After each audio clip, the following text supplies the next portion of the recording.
Es difícil explicar lo que sucede dentro de una madre cuando escucha algo así, cómo el cuerpo parece encogerse, pero el alma se agiganta, no por fuerza, sino por necesidad. Nadie allí sabía, pero ese comentario era solo la puntita de un iceberg enorme, hecho de manipulación, violencia psicológica, acoso disfrazado de cariño y un conflicto familiar que venía cocinándose a fuego lento desde hacía meses. Y lo más cruel, todo fue diseñado por las personas que yo más amaba. Yo no estaba solo herida físicamente, me estaban vaciando por dentro. Pero antes de continuar, necesitas entender cómo empezó todo. Mi nombre es Beatriz Santiago. Tengo 59 años. Soy enfermera desde hace más de 2 décadas y hasta hace poco creía que tenía una vida simple pero digna aquí en Guadalajara. Quedé viuda cuando mi marido, Arturo, murió en un accidente de construcción, dejándome a mí y a nuestro hijo una indemnización de casi 3 millones de pesos mexicanos. Aquello debía ser nuestro colchón, nuestra protección, y cuidé ese dinero como si fuera una extensión del propio Arturo. Compré un pequeño departamento, pagué la universidad de Daniel, invertí gran parte en CETES y en un fondo de jubilación privado. Creí que había hecho todo bien, hasta el día en que el veneno entró por la puerta, disfrazado de nuera perfecta. La cena de Navidad, con su brillo falso y olor a canela, fue solo la escena final de un espectáculo cruel que comenzó con una sonrisa y una petición de ayuda. Y si hay algo que aprendí a lo largo de esta historia, es que las peores traiciones no vienen con gritos, vienen con abrazos. Lo que nadie sabía en aquella sala, mientras yo intentaba equilibrar mi cuerpo y mi dignidad, era que todo aquello ya venía ocurriendo desde hacía mucho tiempo. La caída no fue repentina, fue gradual, y voy a mostrarte exactamente cómo los primeros pasos hacia el abismo pueden parecer gestos de amor. La verdad es que, por mucho tiempo, creí que había hecho todo bien. Desde que Arturo se fue, mi prioridad fue una sola: criar a Daniel con dignidad. Yo era enfermera en el Hospital Civil de Guadalajara. Trabajaba en 2 turnos, a veces 3, y cada centavo que entraba en mi cuenta tenía un destino claro. Cuando recibimos la indemnización, casi 3 millones de pesos, yo no pensé en lujos, pensé en seguridad. Compré un departamento modesto, en un barrio tranquilo, pagué todas las deudas y invertí el resto para garantizar la educación de mi hijo y mi jubilación. Daniel siempre fue un chico callado, observador. Creció viendo cuánto me esforzaba para mantener todo en orden. Y quizá por eso, o a pesar de eso, desarrolló una idea peligrosa, la de que él merecía todo aquello solo por haber nacido. Yo no lo veía en ese entonces, pero estaba sembrando en él el terreno ideal para que la manipulación floreciera. Estudió administración en una universidad particular, buena, pagada con mi sudor, y fue en esa época que conoció a Camila. Bonita, articulada, simpática hasta demasiado. Ella se acercó como quien no quiere nada y yo, tonta, la abracé como a una hija. Cuando anunciaron el compromiso, me emocioné. Pensé que era un nuevo comienzo, algo bonito. Pagué casi toda la ceremonia, que tuvo lugar en Tlaquepaque, en un salón elegante que ellos eligieron. Fueron más de 150,000 pesos gastados allí. Es solo una vez en la vida, decía Daniel, y yo asentía, queriendo creer que hacía lo correcto. Al fin y al cabo, él era todo lo que me quedaba. Pero lo que yo no percibía era que, para algunos, la gratitud no es natural. Para algunos, dar es solo el primer paso para quitar. Y en esa boda, Entre luces y promesas, la semilla del conflicto empezó a germinar. Se habla mucho de hijos ingratos, pero nada te prepara para cuando eso ocurre con el tuyo. Yo pensaba que estaba ayudando a construir su futuro, pero lo que realmente hacía, sin saberlo, era alimentar una dependencia peligrosa, no solo financiera, sino emocional. La idea de que yo era responsable de resolver todos sus problemas. Y con ese telón de fondo, llegaron las primeras solicitudes, las primeras excusas y las primeras señales de que mi vida tranquila estaba a punto de darse vuelta. Todo comenzó con una simple llamada, en medio de una tarde cualquiera. Daniel decía tener problemas en el trabajo, que el salario se había retrasado, que el alquiler en Zapopan estaba vencido. Me pidió 10,000 pesos. Ni dudé. Una madre ayuda, ¿no? Pero pronto vino otra solicitud, 8,000 para el coche, luego 12,000 para una emergencia médica de Camila. Cuando me di cuenta, ya habían sido casi 250,000 pesos prestados en menos de 6 meses. Y lo peor, nunca había una conversación real sobre devolverlo, solo sonrisas, abrazos y esa frase venenosa. Eres la única persona en quien podemos confiar. Con el tiempo, las solicitudes empezaron a venir con otro disfraz. Ya no eran súplicas, eran exigencias disimuladas de afecto. Tienes tanto guardado, mamá. Estamos construyendo nuestro futuro. Esa frase aún resuena en mi cabeza. Era como si, de alguna manera, yo les debiera algo, como si lo que era mío por derecho fuera una deuda emocional con ellos. Eso, cariño, es una forma de manipulación que tardamos en detectar, porque viene cubierta de amor, preocupación y hasta lágrimas. Y cuando despiertas, ya estás atrapada en una red que tú misma ayudaste a tejer. Y fue ahí cuando empezó la presión para que yo me mudara con ellos.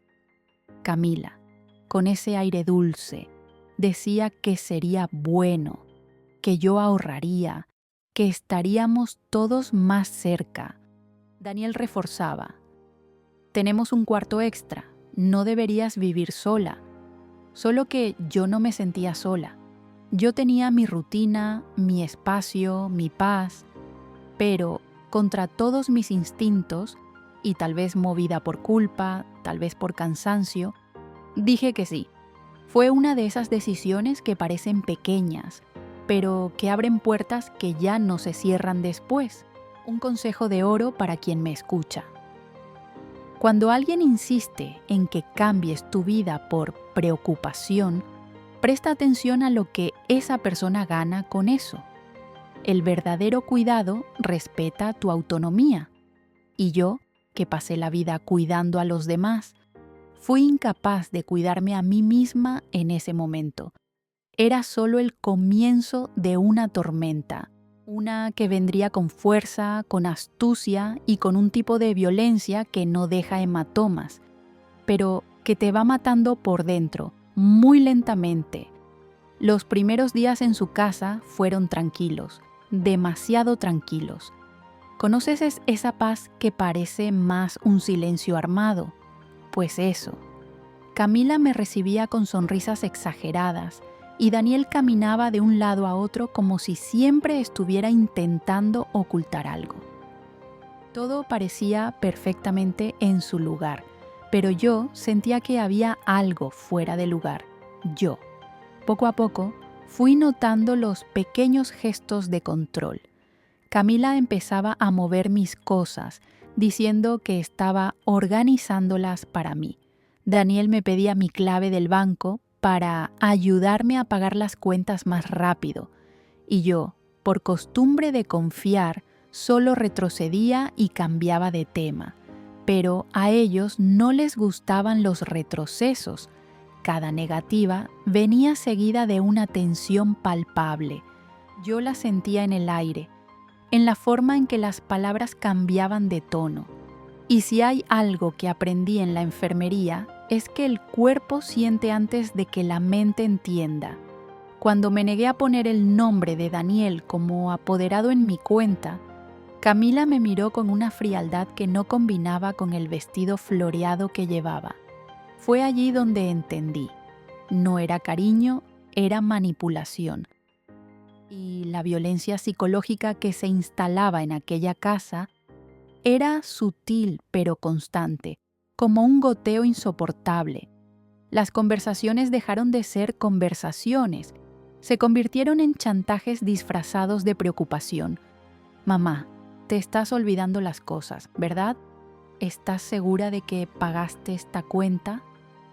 ¿No crees que estás demasiado cansada para seguir trabajando? Querían sembrar la duda dentro de mí, hacer que yo misma cuestionara mi lucidez. Y esa forma de acoso es tan cruel como un grito, solo que viene en el susurro, en la duda, en la repetición. Poco a poco, empecé a sentirme como una huésped indeseada en la casa que decían que también era mía. Recuerdo estar en la habitación por la noche, sentada al borde de la cama, mirando al techo e intentando entender en qué momento me perdí.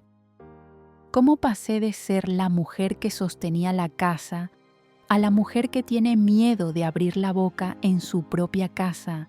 El conflicto no era solo con ellos, era dentro de mí. Estaba en un ambiente tóxico, pero aún intentaba justificarlo. Todavía me decía, ellos están intentando ayudar. Pero bien en el fondo, yo sabía que eso no era ayuda, era un cerco. Y lo peor aún estaba por venir. Fue en una tarde de domingo cuando la verdad me golpeó la puerta de frente.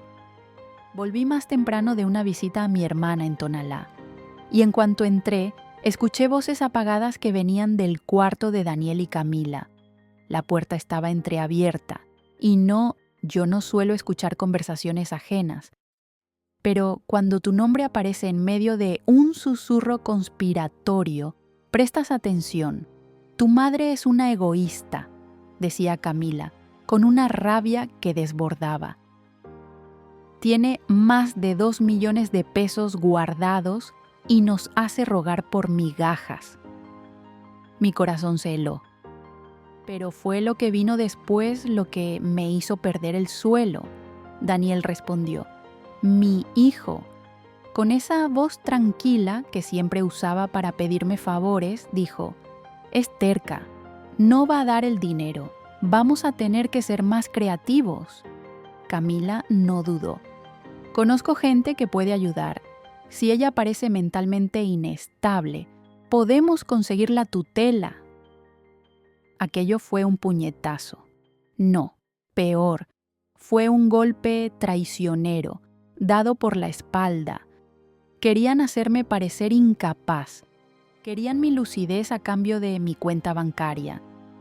Escuchándolo todo allí, parada en el pasillo, me di cuenta de que el juego era mucho más sucio de lo que imaginaba. Volví a mi habitación en absoluto silencio.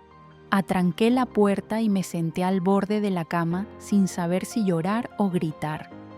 Me quedé horas allí, mirando a la nada, revisando cada gesto, cada palabra que ya había parecido sospechosa. Olvidos, decisiones confusas, falta de energía. Estaban construyendo un caso contra mí paso a paso, ladrillo por ladrillo, y yo, sin darme cuenta, estaba alimentando ese castillo de mentiras. Cuando alguien quiere destruirte con inteligencia, no levanta la mano, siembra dudas y luego cosecha el control legal de tu vida. Fue allí donde entendí, si no reaccionaba, no habría vuelta atrás. Y fue en ese momento, entre dolor y rabia, que una parte de mí despertó. Aquella Beatriz que pasó noches enteras en guardias interminables, que crió a un hijo sola y enfrentó el duelo sin derrumbarse, ella volvió. Sabía que necesitaba ser estratégica, fría e inteligente. No bastaba con cortar lazos, Necesitaba protegerme legalmente, financieramente, psicológicamente. Lo que ellos llamaban plan, yo lo llamaría crimen. Y desde ese instante dejé de ser la víctima silenciosa y me convertí en una mujer dispuesta a sobrevivir. La guerra ahora estaba declarada. Esperé a que salieran del cuarto y fui a pedir explicaciones por lo que había escuchado. Y Daniel estaba sentado frente al televisor. Se levantó bruscamente y vino hacia mí, no me tocó, pero se aproximó con una furia que nunca había visto antes. Pero Camila agarró mi brazo tan fuerte que no soportaba el dolor. Quizá quería impedirme salir, quizá solo intimidarme. Pero quien intervino fue Roberto, marido de Laura, que había ido hasta allí para ayudarme con las últimas cajas. Él se puso entre nosotros. «Camila, esto no es asunto tuyo». Y ella, ya descontrolada, gritó: «Ella es una desagradecida, después de todo lo que hicimos». Yo estaba lista para irme, con todo lo que necesitaba. Aquella casa, que antes prometía cuidado, ahora era un campo de guerra. Y mi fuga era cuestión de supervivencia.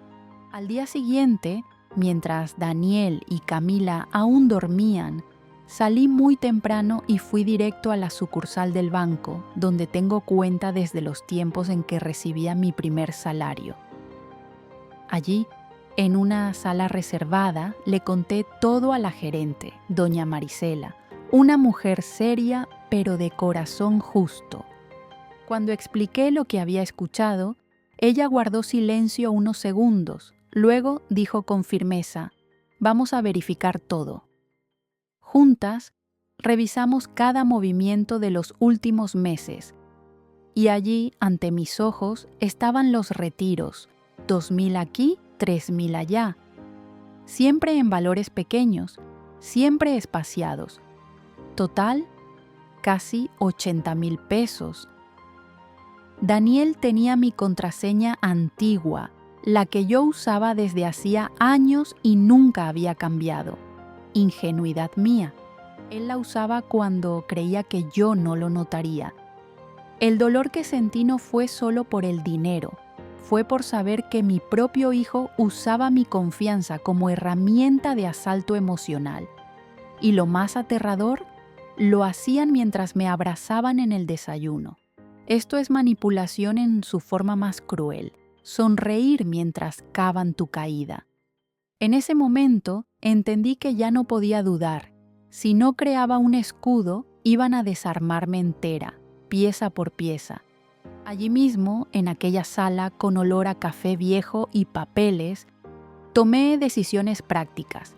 Cambiamos todas las contraseñas, cancelamos los accesos digitales y abrimos una nueva cuenta en otro banco, donde moví casi toda mi reserva. En la cuenta antigua, dejé solo lo suficiente para que pareciera que yo estaba simplemente gastando normalmente. Si Daniel intentaba verificar, no notaría la desaparición del capital. Marisela me miró y dijo: «Esto fue valiente, pero el valor a veces no es enfrentarse, es salir antes de que destruyan lo que queda de ti». Era el comienzo del contraataque. Cuando volví a casa esa tarde, sentí algo extraño, no miedo, sino poder. Ellos aún no sabían que yo había descubierto todo, y ese era mi triunfo. Pasé los días siguientes observando todo con otros ojos. Cada frase de Camila, cada gesto de Daniel, ahora era una señal, un código. Ellos intentaban destruirme por dentro, pero yo ya había empezado a reconstruirme. Y la próxima fase de esta batalla vendría con ataques más sutiles, más psicológicos. No iban a rendirse fácilmente, y yo tampoco. A partir del momento en que empecé a decir más no que sí, la atmósfera en aquella casa cambió. Era como si el aire se volviera más denso, pesado. Camila, que antes usaba dulzura artificial, pasó a lanzar frases cortantes, siempre con una sonrisa. Empezó a decir lo suficientemente alto para que todos escucharan: Beatriz, ya me preguntaste eso 3 veces hoy, solo que yo no lo había preguntado. Ella inventaba olvidos, confundía horarios, distorsionaba lo que yo decía, todo para crear la imagen de una mujer confusa, olvidadiza, inestable. Un guión bien ensayado, donde yo era la protagonista de una mentira. Y Daniel, él tomaba notas, literalmente. Un cuaderno escondido en la mesita de noche con fechas y episodios que él me atribuía. Cosas como: mamá dejó la estufa encendida, o dijo que perdió las llaves y luego estaban en su bolsillo. Nada de eso era verdad. Lo más irónico, yo había sido enfermera por décadas. Ya cuidé de pacientes con Alzheimer, sé lo que es la confusión mental verdadera. Lo que estaban haciendo conmigo era violencia psicológica pura, disfrazada de preocupación. Un acoso sutil, pero calculado. Querían crear un historial para justificar la famosa tutela. Querían borrarme antes de borrarme de verdad. Las cosas empezaron a desaparecer. Mis llaves, mis gafas, incluso mi celular, que una mañana encontré dentro del refrigerador. Refrigerador. ¿Alguna vez pusiste tu celular en el refrigerador? Yo no. Pero cuando se lo mostré a Camila, ella dijo con un aire de falsa compasión: Beatriz, esto es preocupante.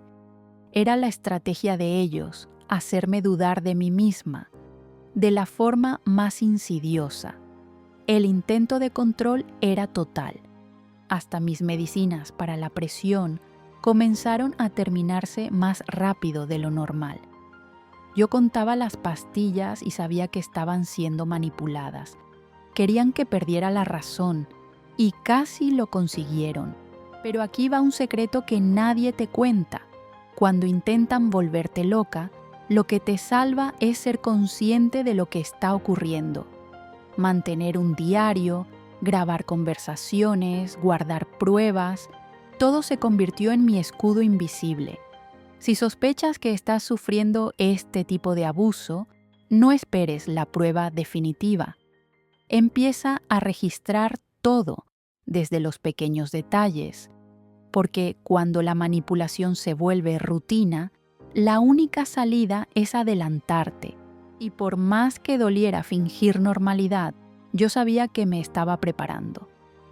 La siguiente pieza de este rompecabezas aparecería de donde menos lo esperaba.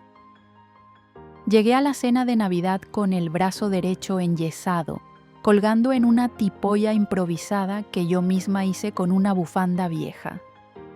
La casa estaba llena de voces, olores de comida y luces parpadeando, pero todo quedó en silencio cuando abrí la puerta. Fue mi cuñada Laura, hermana de la esposa de mi hijo, quien me vio primero. Su rostro perdió el color al instante. Madre de Dios, Beatriz, ¿qué te pasó? Respiré hondo, sostuve el bolso con la mano izquierda y respondí simplemente: pronto van a entender. Y fue ahí que vi a Daniel, mi único hijo, sentado al lado de su esposa, Camila. Él miró mi brazo y dijo, con una sonrisa que nunca voy a olvidar: mi esposa solo te dio una lección, mamá. Laura era totalmente diferente a su hermana. Era discreta, simpática sin exagerar y con una mirada que parecía ver más allá de la superficie. Nos sentamos a conversar mientras los otros se ocupaban en la cocina, y allí, entre un sorbo de café y otro, me contó algo que me dejó helada. ¿Sabías que Camila intentó hacer algo parecido con nuestra abuela? Y yo, sin entender, pregunté: ¿parecido cómo? Ella me contó que, años atrás, Camila había intentado convencer a la familia de que la abuela estaba mentalmente incapacitada. ¿El objetivo? Hacer que la anciana firmara documentos que le darían a Camila control total sobre sus finanzas. Laura, aún joven, no había entendido todo en el momento, pero su padre sí, y detuvo el golpe antes de que se concretara. El escándalo dividió a la familia durante años.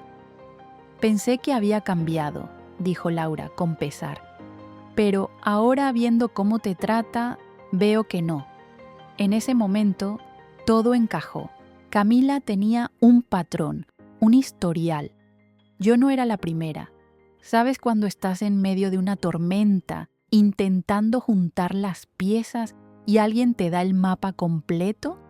Fue eso lo que hizo Laura. Ella no solo confirmó mis sospechas, sino que trajo la luz que yo necesitaba. Camila estaba obsesionada con el dinero, con el control, con el estatus. Y lo más peligroso, era paciente, calculadora. Sabía jugar el juego de la apariencia como nadie. El tipo de persona que sonríe mientras planta una trampa. Y ahora, con Daniel a su lado, tenía apoyo suficiente para llegar hasta el final. El conflicto no era solo emocional, era estratégico, era un plan. Esa noche, cuando cerré la puerta del cuarto, sentí que había ganado una aliada inesperada. Y si estás pasando por algo parecido, abuso, manipulación, violencia psicológica, recuerda esto. Los aliados pueden surgir de los lugares más improbables. Confía en tus instintos, pero también escucha a quienes están afuera. Laura no tenía ninguna obligación de contarme eso, pero lo hizo, porque a veces la diferencia entre hundirse y salvarse está en una conversación sincera, y gracias a ella supe exactamente a quién buscar al día siguiente. Al día siguiente, tomé una carpeta con mis documentos, extractos bancarios y un cuadernito donde venía anotando todo lo que me parecía sospechoso. Ya no era cuestión de desahogo, era momento de actuar. Busqué un abogado especializado en derecho familiar allí mismo en Guadalajara. El doctor Ernesto Méndez, recomendado por una colega del hospital. Me atendió en su oficina simple pero organizada. Cuando comencé a contar la historia, vi su expresión cerrarse. Beatriz, dijo con voz calma, pero grave, esto que estás viviendo no es solo un conflicto familiar. Esto es un intento de fraude con indicios de apropiación indebida y violencia psicológica. El doctor Méndez pidió que me hiciera una evaluación psicológica completa. Explicó que, para protegerme de cualquier intento de declararme incapaz, necesitaba un informe profesional que certificara mi sanidad y total autonomía. Marcamos con una psicóloga especializada y, durante 3 sesiones, le conté todo, desde las manipulaciones veladas hasta los olvidos falsamente señalados por Camila. Al final, la doctora me miró a los ojos y dijo: Beatriz, estás lúcida, articulada y fuerte. Ellos pueden intentarlo, pero tienes todas las herramientas para protegerte. Salí de allí con el informe en mano, como quien carga un escudo invisible. Mientras tanto, comencé a planear mi salida de la casa. El doctor Méndez fue claro. Mientras estés bajo el mismo techo que ellos, corres riesgo. Y yo lo sabía, solo que no era tan simple. Necesitaba actuar con cautela, sin levantar sospechas. Así que alquilé un departamento pequeño en Tlaquepaque. Transferí discretamente algunos muebles y pertenencias de a poco y pedí ayuda a Laura y a su esposo, Roberto. Nada de mudanzas dramáticas. Todo tenía que parecer casual. Mi objetivo era salir en silencio, sin dejar rastro, porque cuando lidias con gente manipuladora, cualquier paso en falso se convierte en munición contra ti.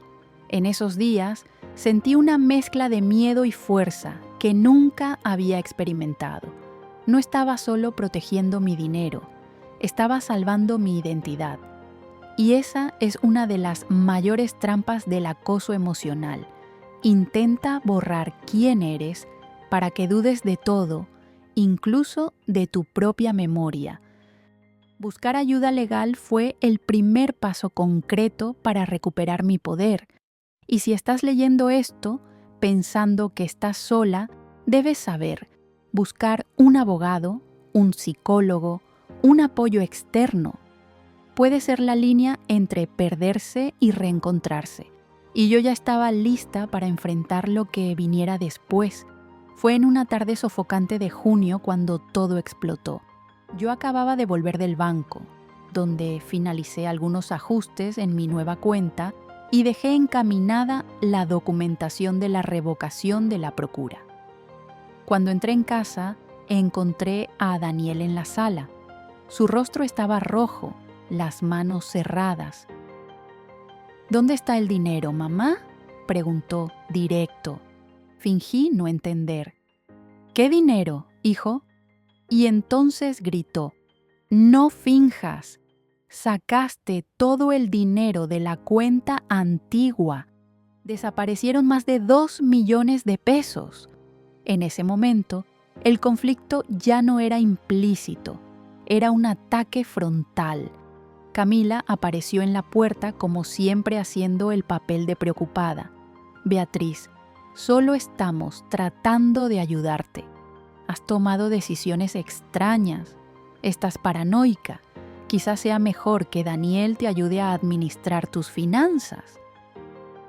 Respiré hondo y respondí con calma: «¿Cuándo van a devolver los 250,000 que me quitaron?». El silencio fue instantáneo. No esperaban que yo supiera el valor exacto, y fue ahí cuando Camila perdió el control. La máscara cayó. «¿Fuiste a hablar con un abogado sobre tu propia familia?». «No, fui a hablar con un abogado sobre 2 ladrones». Mi voz salió firme. Por primera vez vi miedo en los ojos de ella. Salí con Laura y Roberto, con Camila gritando amenazas desde la puerta. «Vamos a llamar a la policía. Esto es abandono de incapaz». El nivel de manipulación había alcanzado un nuevo grado. Ahora me pintaban como enferma, desequilibrada, incluso peligrosa. Pero yo tenía pruebas, informes, extractos, testigos y, sobre todo, había recuperado mi voz. Lo que pasó aquella tarde fue el último empujón que me faltaba para entender que ellos irían tan lejos como fuera necesario para controlarme. Pero yo también tenía límites. Y ese día, finalmente aprendieron que Beatriz Santiago tenía un límite muy claro: mi libertad. Fue en julio cuando recibí la notificación judicial más absurda de mi vida. Daniel y Camila me estaban demandando. Así es, alegaban que yo había tomado prestados 500,000 pesos de ellos y que me negaba a pagar. Cuando leí aquello, quedé en shock unos segundos. Luego vino una carcajada amarga. Ellos me habían robado, manipulado, amenazado mi vida. ¿Y ahora querían hacerme parecer la villana? Era una inversión de papeles que solo quien ha vivido manipulación profunda puede entender. Y este tipo de violencia psicológica, donde la víctima es pintada como agresora, es una de las más crueles que existen. El doctor Méndez, siempre tranquilo, abrió una sonrisa sarcástica al leer los documentos. Están intentando invertir la narrativa. Estrategia clásica de presión. La buena noticia: teníamos todas las pruebas: extractos bancarios, mensajes de texto pidiendo dinero, retiros no autorizados, el historial de la cuenta, los registros del intento de declararme incapaz. Interpusimos una acción cruzada por apropiación indebida, tentativa de fraude y coacción ilegal. Ahora, el juego estaba equilibrándose y, lo más importante, el sistema empezaba a verme como víctima, no como una señora frágil, sino como alguien que se levantó y dijo: «Basta». En medio de ese proceso, la comisaria responsable de mi caso consiguió autorización para interceptar llamadas de Daniel y Camila. Y fue allí donde descubrimos lo que nadie quería creer. Estaban planeando algo mucho más serio. En las grabaciones, Camila decía: a veces los accidentes pasan con gente mayor que vive sola. Daniel duda, pero no lo niega.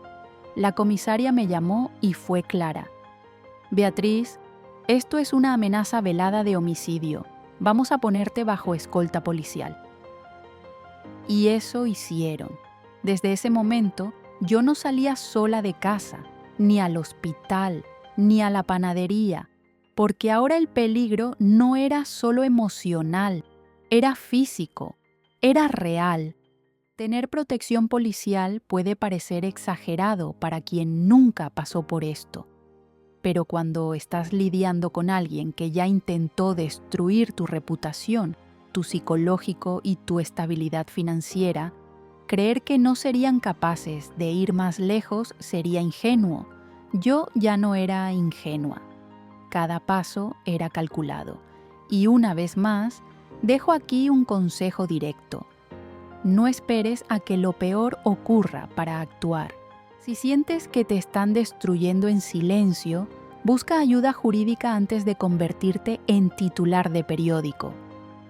Porque en mi historia, lo que vendría después dejaría cicatrices no solo en el alma, sino también en mi cuerpo.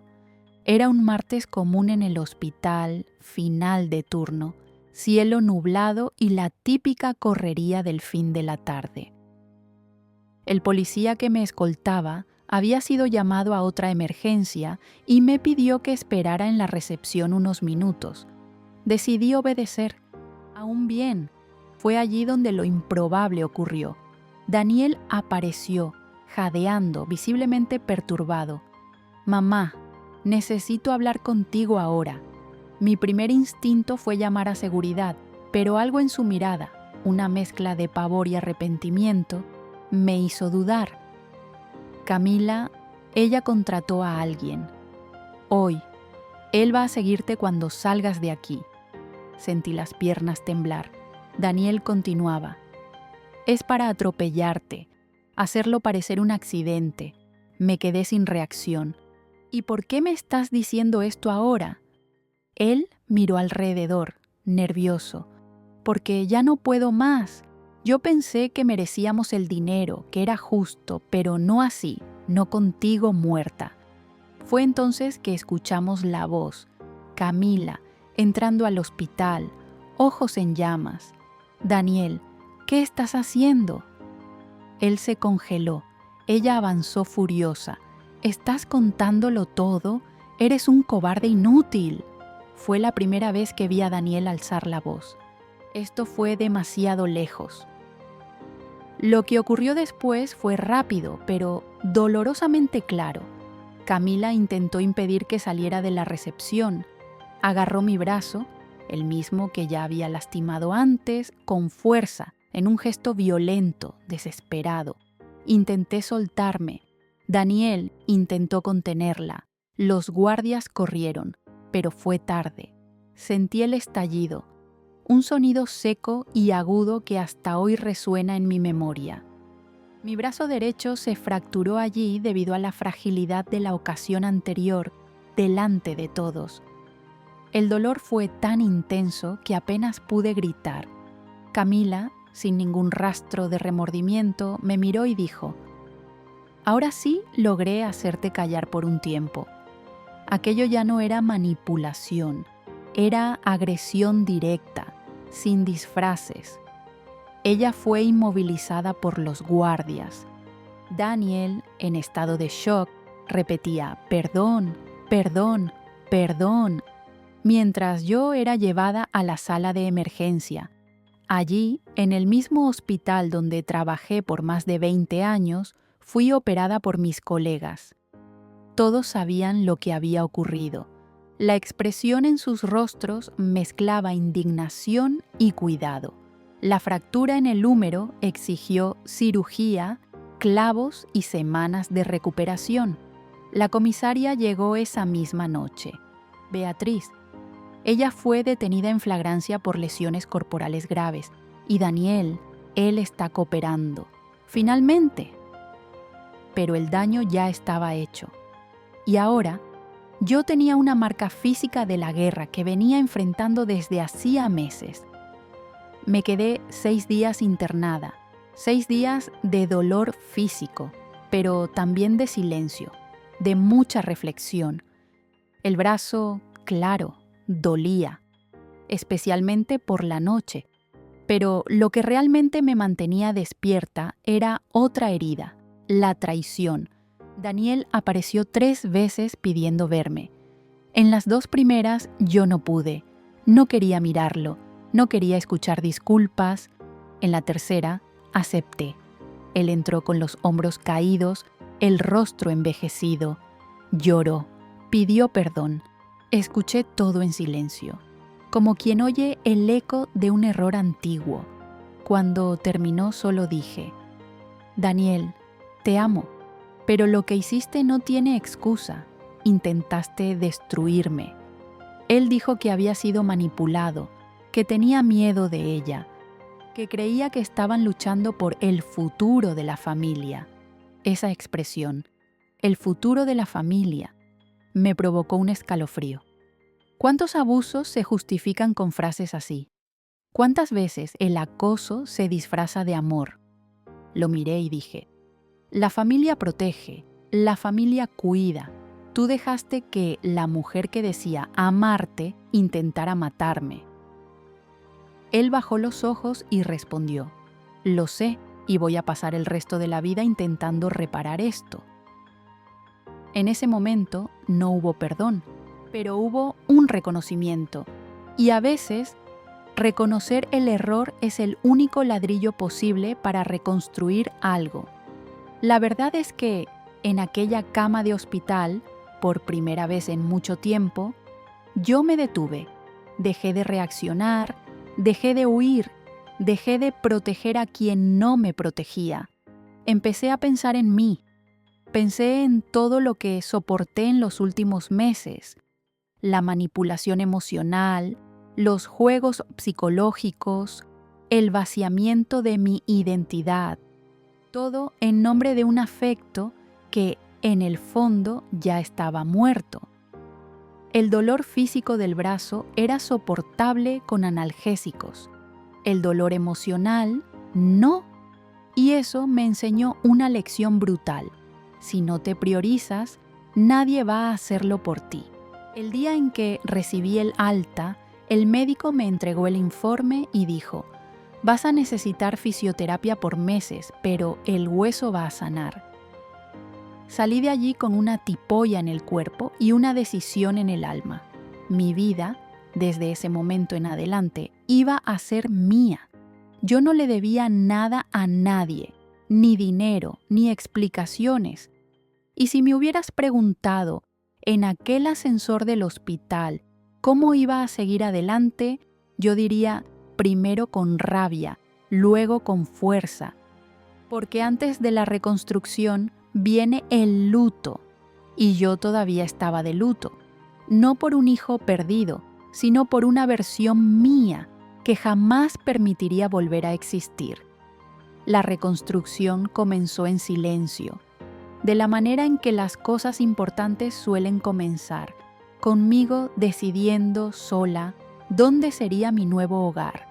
Elegí un pequeño apartamento en el centro de Guadalajara, cerca de todo, pero lejos de todo lo que me recordaba aquella casa sofocante. Con la ayuda del doctor Méndez, interpusimos acciones civiles y penales. Camila fue denunciada por lesiones corporales, tentativa de homicidio y fraude. Daniel, por coautoría, pero con posibilidad de acuerdo judicial por estar colaborando. La primera audiencia fue tensa, pero cuando la jueza miró los documentos que presentamos, no quedó ninguna duda.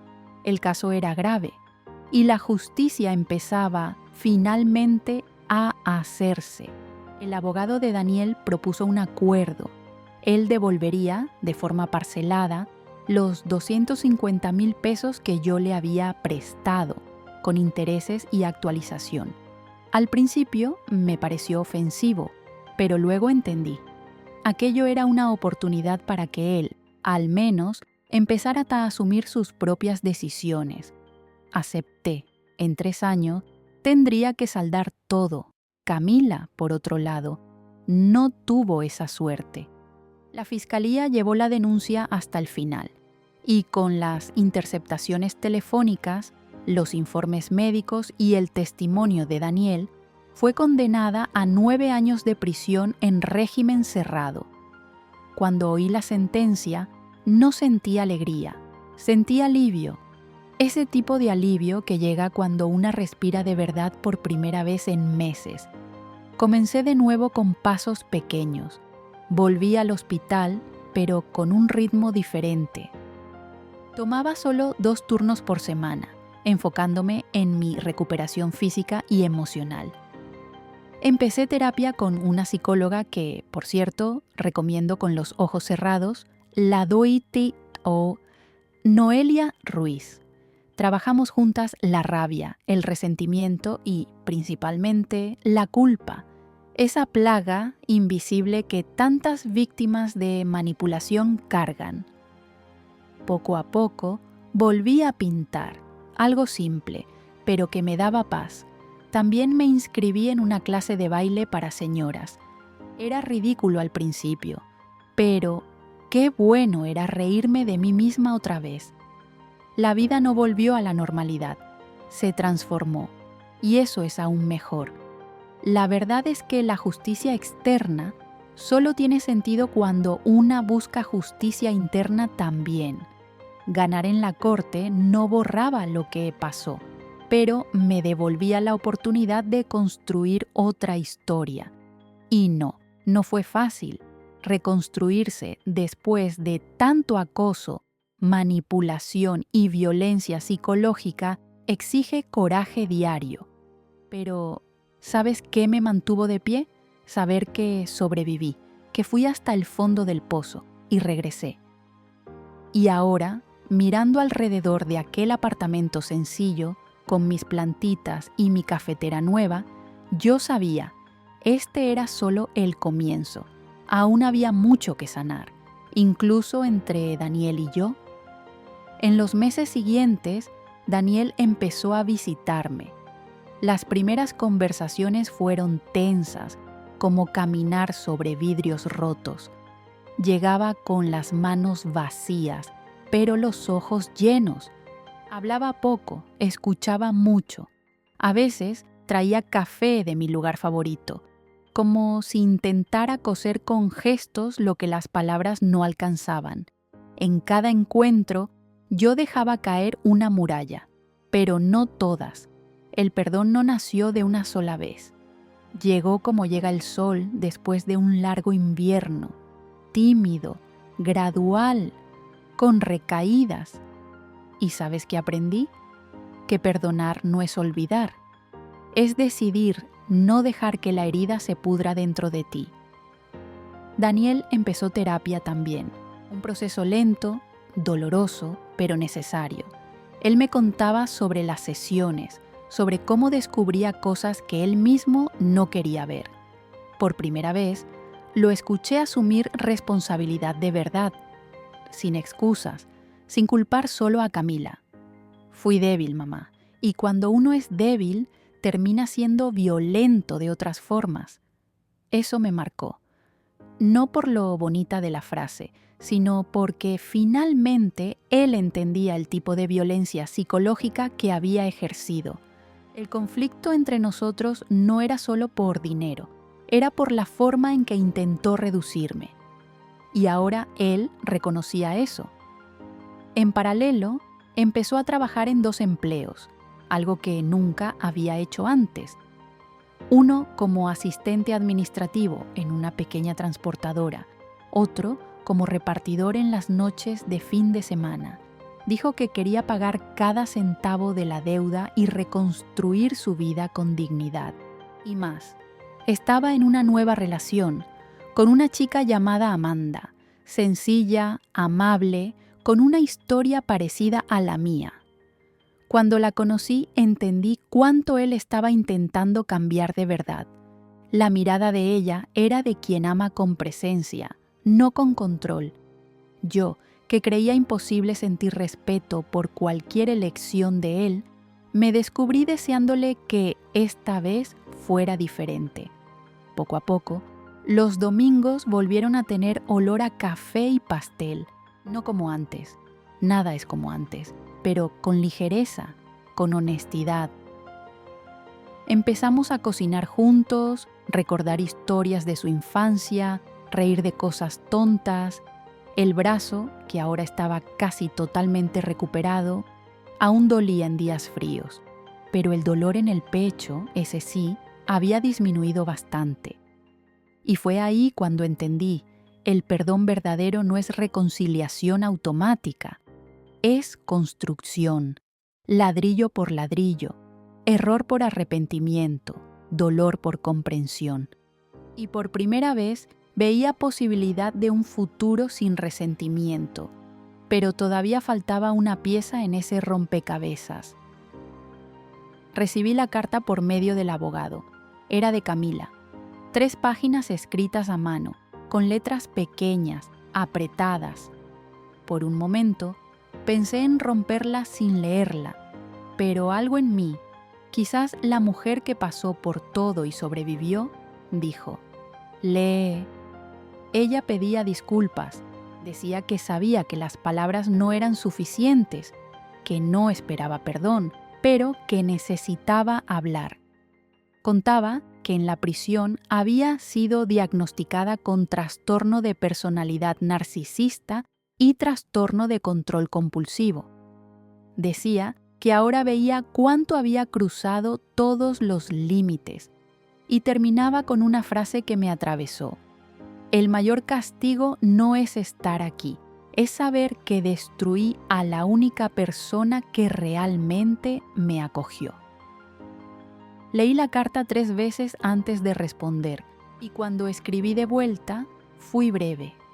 Camila, te perdono como se perdona a un vendaval, sin olvidar la destrucción, pero reconociendo que ya pasó.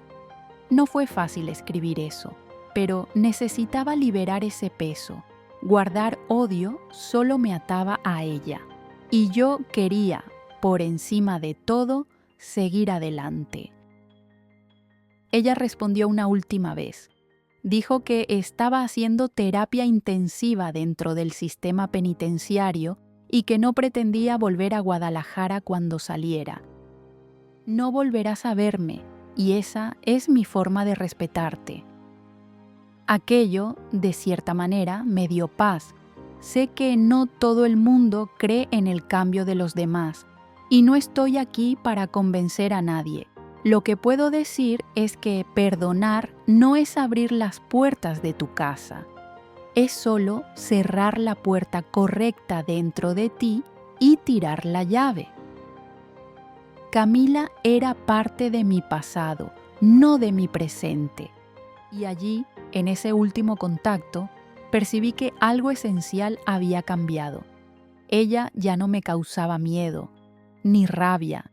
Era solo alguien que existía lejos, como un capítulo que una ya releyó demasiado y decide, finalmente, cerrar, no con amnesia, sino con claridad.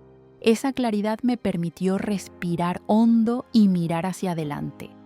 No para recomenzar desde cero, porque quien pasó por todo esto carga marcas, sino para recomenzar desde donde me detuve, desde mí, de una versión mía que merecía ligereza, autonomía, afecto sin cobro, amor sin acoso. Camila quedó donde pertenece, en el pasado, y ahora, por primera vez en años, podía pensar en el futuro sin miedo de tropezar con ella. Su nombre aún resonaba en titulares, audiencias, archivos policiales, pero dentro de mí ya no tenía ningún poder. Volver al trabajo a tiempo completo fue, al mismo tiempo, aterrador y liberador. Cuando entré por primera vez al hospital sin el brazo enyesado, con el cabello recogido a mi manera, sentí una energía diferente.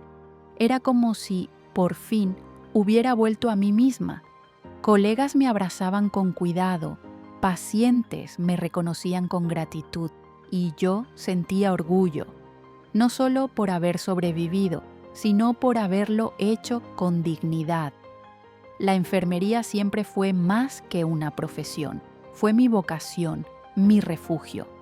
Y ahora, era también mi ancla. Cuidar de los demás, con amor y límites, me recordaba diariamente cuánto todavía era necesaria, para mí y para el mundo. Además del hospital, abrí espacio en mi vida para cosas que antes yo postergaba. Volví a pintar. Cuadros simples, coloridos, sin ninguna pretensión artística. Empecé clases de danza contemporánea para mujeres maduras. Al inicio me sentí ridícula, después ligera, después viva. También me uní a un grupo de viajes cortos por Jalisco con mujeres mayores de 50. Descubrimos ciudades pequeñas, comimos platos típicos, nos reímos de chistes sin gracia. Nos reímos incluso de nuestras cicatrices. Esa era mi tribu. Mujeres que, al igual que yo, habían sido silenciadas y ahora bailaban con tacones y el alma erguida. Eso, para mí, era revolución. Pasé a cuidar mi salud emocional con la misma dedicación con la que cuido mi presión arterial. La terapia se volvió un ritual. La lectura, un hábito. También adopté prácticas simples pero transformadoras, caminatas matutinas con audiolibros, meditación antes de dormir y hasta un grupo de apoyo en línea para mujeres que pasaron por manipulación emocional y acoso. A veces, solo escuchar a otra mujer decir «yo también viví eso» ya nos cura más que años de silencio. Y Daniel, el vínculo se estaba reconstruyendo, sin prisa, sin presión. La relación ahora era de adulto a adulto. Conversábamos sobre nuestras vidas, nuestras fallas y hasta sobre lo que aún dolía. Ya no era la madre que necesitaba salvar al hijo. Era la mujer que decidió vivir por sí misma. Y ver que él respetaba eso era, quizá, la mayor victoria de todas. En esta nueva fase descubrí algo precioso. La independencia emocional no es soledad. Es la base de cualquier vínculo saludable. Y ahora, yo solo me conectaba con quienes sumaban, no con quienes drenaban. Y fue así que entendí. Yo no solo había sobrevivido, yo había renacido. Meses después, en una mañana tranquila de domingo, Daniel me invitó a tomar café en un restaurante que solíamos frecuentar cuando él aún era niño. Pidió un chocolate caliente, como hacía cuando tenía 8 años, y sonrió con ese aire de niño perdido. «Mamá, quiero pedirte algo, pero no es dinero, es tu bendición». Fruncí el ceño, sorprendida. «¿Bendición?». Entonces tomó mi mano con firmeza y dijo: «Me voy a casar con Amanda y quiero comenzar esta nueva etapa de la manera correcta». Mi corazón se apretó, no de dolor, sino de un orgullo silencioso que solo una madre en reconstrucción puede entender. Lo miré a los ojos, respiré hondo y dije: «Tienes mi bendición, pero principalmente tienes mi vigilancia, porque amor sin responsabilidad se convierte en abuso». Él rió, medio avergonzado, pero entendió el mensaje, y en ese momento percibí que el ciclo estaba, por fin, encontrando su fin. No porque olvidamos el pasado, sino porque elegimos aprender de él. La nueva visión de familia que se formaba entre nosotros no tenía que ver con lazos de sangre, tenía que ver con respeto, con elección, con límites. Y eso es algo que muchas familias aún no han aprendido. Sin respeto mutuo no existe vínculo. existe prisión. Mirar hacia atrás ahora es como ver una película antigua, con partes que aún duelen, pero que muestran cuánto evolucioné. Cada intento de manipulación, cada episodio de violencia psicológica, cada forma de acoso que viví, hoy son cicatrices que no me definen, pero me recuerdan quién soy. Y si hay algo que quiero dejarte a ti, que me escuchas, es esto. Nunca subestimes la fuerza de alguien que eligió levantarse, porque la verdadera superación no llega cuando todo mejora. Nace cuando decidimos mejorar incluso con todo en ruinas. Y ahora, aquí sentada, con mi café caliente, viendo a mi hijo recomenzar de manera más consciente, finalmente me siento entera y en paz. La vida, al final, no nos debe finales felices listos, pero nos da herramientas para construir verdaderos nuevos comienzos, y qué bueno que tuve el coraje de usar cada una de ellas, porque si hay algo que esta jornada me enseñó, es que empoderamiento no es gritar más fuerte, se trata, a veces, de saber cuándo callar, cuándo salir, cuándo romper y, sobre todo, cuándo recomenzar, por ti, por completo. Ahora dime, ¿cuántas veces ya tragaste abusos disfrazados de cuidado? ¿Cuántas veces dudaste en alejarte de alguien que solo te hacía daño porque es de la familia? Mi historia es solo un espejo, y quizá te viste en él, pero los espejos no sirven solo para mirar, sirven para ver. Y, a veces, lo que más necesitamos es dejar de buscar explicaciones en el otro y empezar a construir protección en nosotros mismos. ¿Ya pensaste en cómo está tu independencia emocional? ¿Tu sentido de valor? ¿Será que estás rodeado de personas que te aman o que te anulan? Porque la violencia psicológica no deja morados, pero deja agujeros. El acoso emocional no grita, pero silencia tu voz poco a poco. Y si estás viviendo algo así o conoces a alguien que lo está, este video necesita ser más que un desahogo. Necesita ser un divisor de aguas. ¿Qué vas a hacer con todo lo que aprendiste aquí? ¿Lo vas a dejar pasar como un video más? ¿O vas a empezar a tomar pequeñas decisiones que lo cambian todo? Comparte este contenido con alguien que necesite escuchar esto hoy y cuéntame en los comentarios. ¿Ya viviste algo así? ¿Ya lo superaste? ¿O todavía estás en medio del conflicto? Tu historia puede ser la luz de otra persona y tal vez ese sea el primer paso para romper el ciclo, porque, al fin de cuentas, no se trata de venganza, se trata de liberación. Y la pregunta que queda es, ¿vas a seguir donde te lastiman o vas a elegir finalmente donde te respetan? Y claro, si esta historia te tocó de alguna forma, suscríbete al canal ahora y activa la campanita de notificaciones. Así, no te pierdes los próximos contenidos que van a inspirarte a vivir con más conciencia, fuerza y libertad. Porque, al fin de cuentas, no se trata de venganza, se trata de liberación. Y la pregunta que queda es, ¿vas a seguir donde te lastiman o vas a elegir finalmente donde te respetan?